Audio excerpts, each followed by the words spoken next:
Hey everyone, my name is Paul Vojchehoske and welcome to the Real Estate Classroom YouTube channel where my mission is simple. That's to help you pass your real estate exam the first time. And man, oh man, does vocabulary words really help you achieve that goal. Today we're going to be talking about words that basically are contract basics. They evolve around contracts. Now we're talking about contracts in general. Do real estate contracts apply? Yes, but we're just talking about contracting in general. All right, so our first word we're going to discuss is contract. What is a contract? Now, a contract in the general sense, in the general definition, is an agreement between two or more parties to either do something or refrain from doing something. Now, understand individuals or legal entities such as limited liability companies and corporations can be parties to a contract. All right, so let's take a look at what we mean by doing something or refrain from doing something. So let's say that landlord-tenant situation. The landlord is offering their vacant dwelling to a tenant in exchange for $1,000 a month in rent. And once that lease agreement is agreed to, then it's binding on both parties. That is where the contract is between two or more parties and something was being offered. Now let's look at an example of a contract where someone agrees to refrain from doing something. We see this a lot in employment law where they're called no compete contracts. So your employer hires you for X amount of dollars and certain benefits, but in exchange, you agree that if you ever leave, then you won't compete against the person that just hired you for X amount of time, a year or 2 years, or whatever the case may be. Those are examples of contracts. Now remember, contract is an agreement between two or more parties to either do something or refrain from doing something. Number 172, what is an implied contract? An implied contract is created by the conduct of the parties. All right, the contract is not based on any written or verbal agreements between those two or more parties. All right, there wasn't a consensus verbally or in writing. It's implied. So let me give you an example, a couple of examples of where we would see an implied contract. The first one is you enter in a restaurant because you're hungry and you want to order cheeseburger and fries. You look at the menu, the waitress comes over and you order a cheeseburger and fries. And that's all you've done. Now there is an implied contract between you and the restaurant. And what is that implied contract? Well, you looked at the menu, you saw that the cheeseburger and fries cost $9.99. By ordering it, you are agreeing that once you eat, you receive your cheeseburger and fries and and you've eaten it, then, or maybe you're taking it to go. But in any event, once you receive the product, you're agreeing to pay the $9.99. You guys didn't negotiate or talk about the $9.99 price tag. You just ordered it based on what was on the menu. That is an implied contract. Now, let me give you another real life example that I was aware of many years ago here in Omaha, where I'm located. A contractor showed up at 123 Main Street and started early in the morning and started doing work on the owner's house. 7 o'clock in the morning, the owner walks out, says, "Hey, love what you're doing. Looks great. See you tonight." He takes off and goes to work. When he gets home from work, the contractor is done. The contractor hands the bill to the owner and says, "All right, I'm finished. I need paid." The owner says, "Well, I'm not paying you because I don't even know who you are. I never ordered this work to be done. But by the way, thank you. It looks good." So the owner thought he didn't have to pay. Well, because earlier that morning, when the owner walked out and saw that this person was working on the house, they didn't say stop. Had the owner said, "Stop, what are you doing?" Boom, any contractual agreement at that point would have been terminated.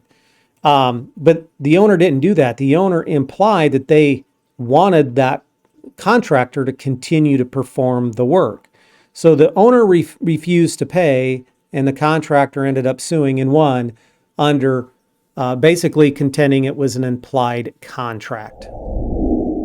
Now, the next one I want to talk about is an express contract. Remember, an implied contract is created by the actions of the parties. An express contract is the terms and conditions of the contract are spelled out. Now, they can be spelled out verbally or they can be spelled out in writing, but the point is, either way, the terms and the conditions were spelled out in the contract.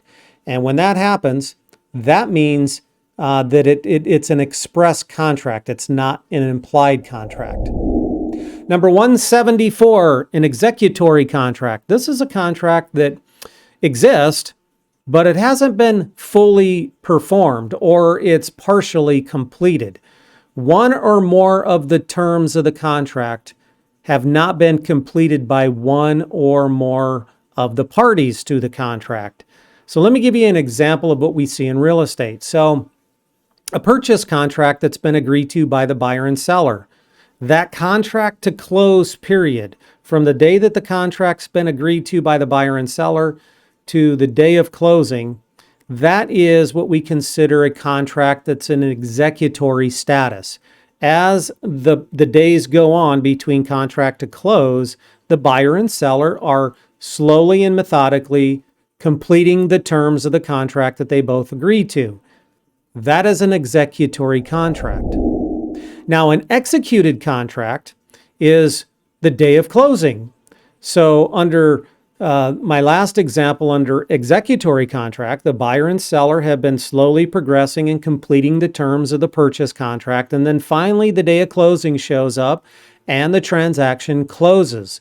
Once that transaction closes, then that contract is considered in executed status. It has been executed. So all the parties to the contract have done exactly as they promised to do.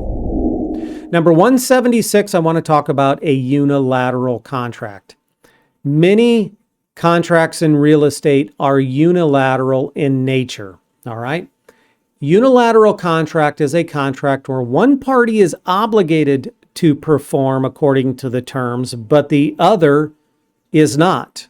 And usually it requires some type of triggering event. So let me give you an example, just a basic example of a unilateral contract. You lose your dog Fluffy and you put out a reward on social media and flyers around the neighborhood that there is a $500 reward if Fluffy is returned to me alive. Okay?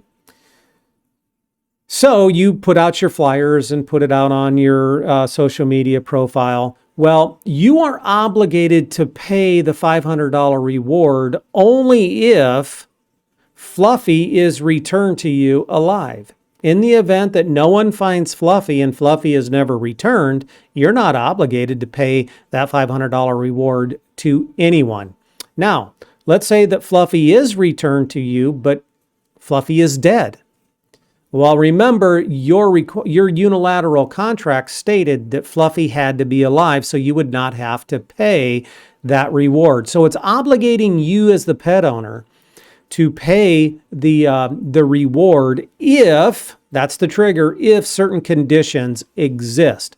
If those certain conditions cannot be met, then you're not obligated to perform by paying the $500 reward.